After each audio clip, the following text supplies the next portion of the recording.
Welcome to this week's Motivational Monday. Thank you for joining us once again. One of my favorite movies is The Lion King.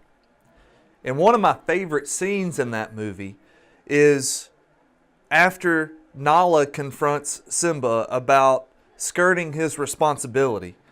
And he lays down in the grass and his scent is carried in the wind, and Rafiki catches it and he says, "It is time." And so Rafiki goes and he finds Simba. And Rafiki and Simba start having a conversation, and Rafiki's singing that song, and Simba says, "What does that mean anyway?" And Rafiki says, "It means that you're a baboon and I am not." And Simba says, "I think you're confused." Rafiki answers and says, "I know who I am. Who are you?"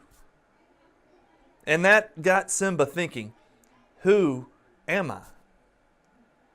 My question with this is, who are you? Do you know who you are? You see, every last one of us has an identity. It could be that I'm a contractor, a CEO, a doctor, a minister. You know, it could be that I'm the high school athlete, or I'm a college athlete, or I'm a nurse. The list goes on. The fact is, all of us are known by something that in some way identifies who we are. Sometimes we look at who we are and we really enjoy it. We like being identified in that way. I love being identified as a husband.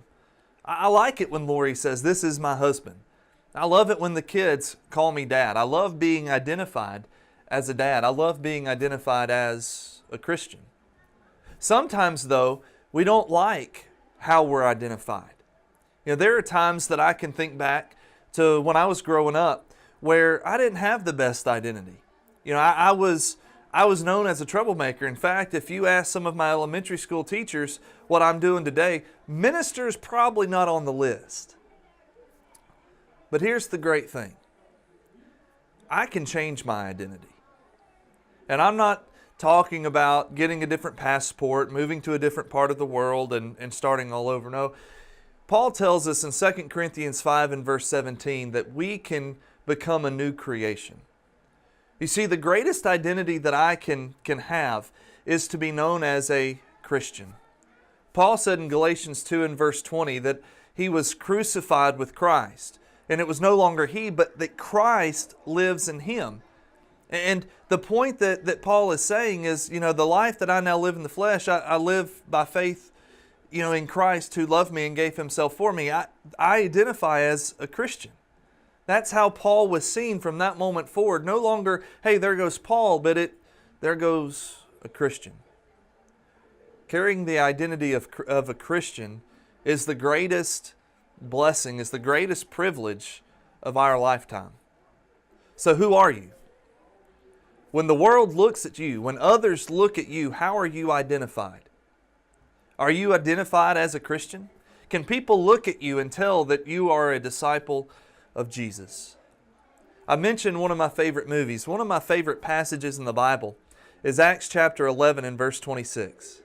And in it, we see that the disciples were first called Christians in Antioch. You see, the city could identify these disciples. They could identify who they were following after, so they called them Christians. Is that true of us? Let's make sure that we know who we are. Let's make sure that we can identify as a Christian. Thank you for being with us. I look forward to being with you next week.